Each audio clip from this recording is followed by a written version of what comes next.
we had the World War, you know, the soldiers coming back with the hearing loss and the war, then they had a high frequency hearing loss and they were struggling after that noise-related damage. So they needed some professional who could assess the hearing. Technology kind of got a bit better around like 1940s, and they were able to actually measure hearing. From then, things kind of developed quite a lot, and we moved forward into kind of actually having different training routes to become an audiologist.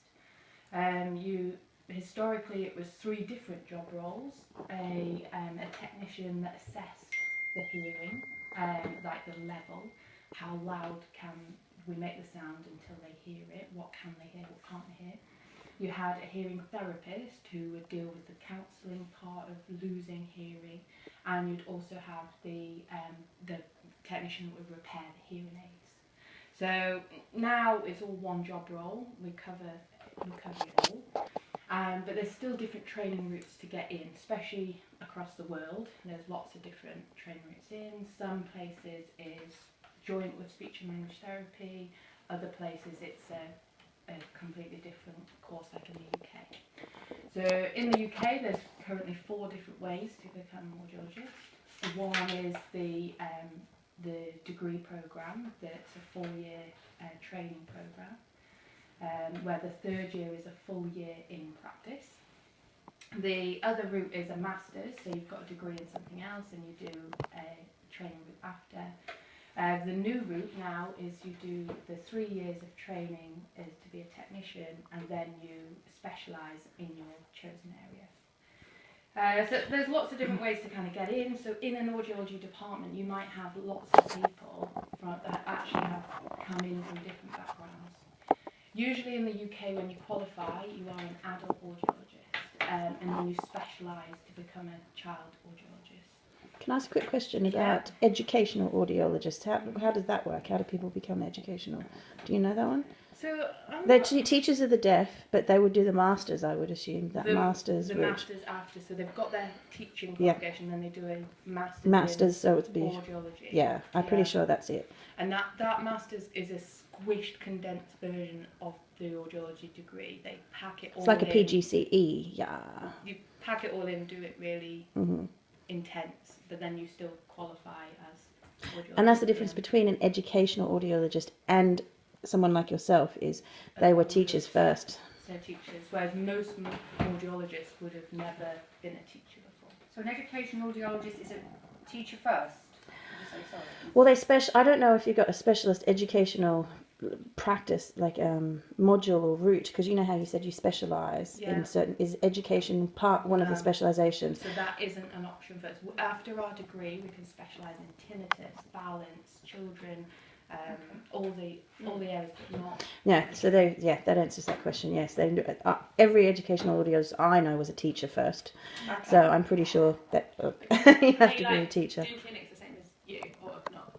Most of them work in schools, and they are specialist training. They work in school settings, but they are trained in audiology, but they're not like qualified specialist audiologists like you are. We work with a guy called Abu, who's an audiology technician.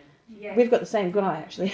Yeah, love Abby. There's also another one that is an assistant. So they're not audiologists, but they can help out with repairs or assisting on testing as well. So that's like a different role again. And then you also might have in your team a consultant audiovestibular doctor, who is a trained consultant. They have background with ENT and paediatricians, and they cover a huge area, but they then have chosen to specialise in ear problems. So they might look at investigations as to what's caused the hearing loss, infections. They might order things like the investigations or that side of things, like more the medical side. So we work with them. Yeah. So that's kind of audiology, kind of history and how you become it. So if you think about kind of what does an audiologist kind of do, we look at the ear. Yeah. I'm not sure how much you guys know about the actual ear. I've done that bit. More than I did. Yeah. Substantially more than I did a year ago. Yeah, and it is one of the things is you have to be able to, I think one of the logged activities is you have to be able to explain the ear to a parent. Okay, so you need to be able to do this, so it's good to go over, even if you do know, you'll learn something new to be a dad, yeah. Shall we do it? Let's start with the ear. So I'm a new mum, I've got a deaf baby, and you're coming to the house and you're telling me about the ear. Hit me with, what would you start with? Do you have two of them? No, I don't always. You Yeah, don't, my question. because a lot of babies, well not a lot, but some babies are born, they don't have an ear. They may not have this pinner on the outside, or it may be squished over, or it may not be anything there at all, you may just have a little lump. Yeah? So the pinner, the outside, is the main bit to start with, isn't it? Yeah. So we've got the ear. I've got a little model. Do you want me to go and get it? Go for it. Oh, your little tiger one. I've got